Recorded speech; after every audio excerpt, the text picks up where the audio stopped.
হরে কৃষ্ণা প্রিয় বন্ধুরা, অভিষেক মানে আমরা জানি ঘৃত, মধু, চন্দন, ফলের জুস কত কিছু দিয়ে ভগবানকে অভিষেক করা হয়, কিন্তু তোমরা কখনো ফুলের অভিষেক দেখেছো? তো চলো আজকে তোমাদের সঙ্গে আমি সেটাই শেয়ার করবো, পুরোটা দেখতে থাকো। হরে কৃষ্ণা, রায়কিশোরী মায়াপুর চ্যানেলের নতুন একটা ভিডিওতে তোমাদের সবাইকে জানাই অনেক অনেক কৃষ্ণ প্রীতি শুভেচ্ছা এবং অনেক অনেক অভিনন্দন। তো বন্ধুরা, তোমরা সবাই কেমন আছো? আশা করি সবাই খুব ভালো আছো। কৃষ্ণ কৃপায় আমরাও ভালো আছি। আর আজকে হচ্ছে ভগবানের পুষ্প অভিষেক। তো জয় সচ্চিনন্দনকে নিয়ে রেডি হয়ে গেছি, এখন আমরা মন্দিরে যাচ্ছি।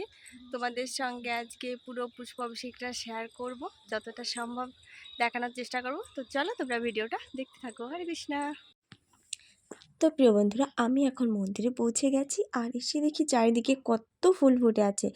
তোমরা যারা যারা মায়াপুরে এসছো তারা অবশ্যই দেখেছো, শীতকাল মানেই ফুলের একটা আলাদা সৌন্দর্য, আর মায়াপুর তো ফুলে ফুলে চারিদিকে ভরে উঠেছে। আর রাধা মাধবকে আজকে ফুলের অভিষেক করানো হবে। তো এখানে দেখো কত ফুল ঝরিয়ে রেখে দেওয়া হয়েছে অভিষেকের জন্য। আর প্রচণ্ড ভিড় হয়েছিল মন্দিরে। কোনো রকমে জয়সূচী নন্দনকে নিয়ে একটু সামনে বসার সুযোগ হয়েছে রাধা মাধবের ইচ্ছায়। তো বন্ধুরা, ফুলের অভিষেক দেখার জন্য পুরো ভিডিওটা কিন্তু তোমাদেরকে অবশ্যই দেখতে হবে।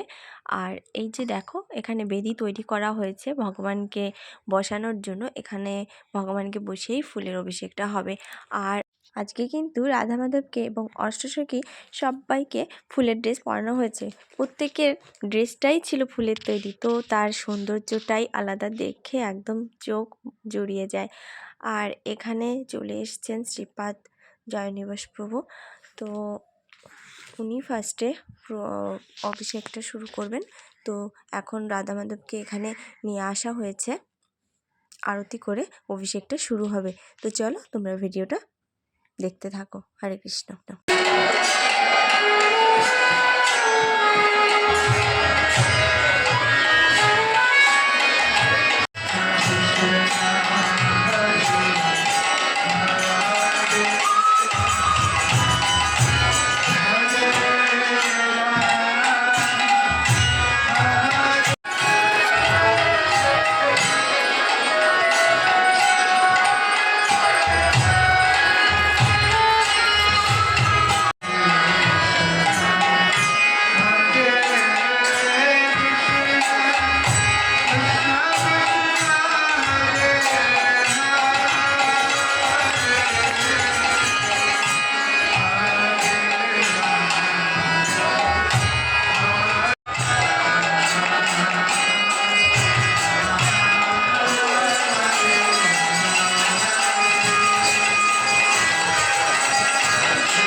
হরে কৃষ্ণা। তো প্রিয় বন্ধুরা, এখানে মহারাজ যাচ্ছিলেন কীর্তনের জন্য। তো আজকে কীর্তনটা একটু আলাদাই হবে, তোমরা দেখেই বুঝতে পারছো। মহারাজ কীর্তন করবেন, তাহলে কেমন হবে তোমরাই সেটা বিচার করো। আর দেখো কত ভক্তরা এসছেন, আসলে বসারই কোনো জায়গা ছিল না, চারদিকে যে যেখান থেকে পারছিল সেখান থেকেই দর্শন করছিল। আর আজকে আমি ফার্স্ট টাইম মায়াপুরে এসে একটা আনন্দ অনুভব করেছি অন্যরকম। দেখো এখানে শ্রীপাদ জয়নিবাস প্রভুকে পূজারী প্রভু ফুল দিচ্ছেন মাথায়। তো এটা একটু শেয়ার না করলে তোমাদের সঙ্গে হয়? কত সুন্দর লাগছে বলো। আর এই আনন্দটাই জননী প্রভু আমাদের সবার মাঝে ছড়িয়ে দিয়েছেন। তো সবাইকে যে যাকে পাচ্ছিলেন ফুলের বৃষ্টি হচ্ছিল, পুষ্প বৃষ্টি এক কথায়। তো দেখো জয়সচী নন্দনও খুব খুশি ছিল। তো তাই তোমাদের সঙ্গে আমি শেয়ার করলাম। আর তোমরা পুরো ভিডিওটা দেখে অবশ্যই কমেন্টস করে জানিও আজকে তোমাদের এই ভিডিওটা কেমন লাগলো। আর আমার ভিডিও যদি ভালো লেগে থাকে তাহলে অবশ্যই আমার জন্য একটা করে লাইক করে দিও, আর আমার চ্যানেলটাকে সাবস্ক্রাইব করে আমার পাশে থেকো। তো চলো আমি আজকে এখানেই শেষ করছি, দেখা হবে নতুন একটা ভিডিওর সঙ্গে। হরে কৃষ্ণা। আমি এরকম কখনো দেখিনি।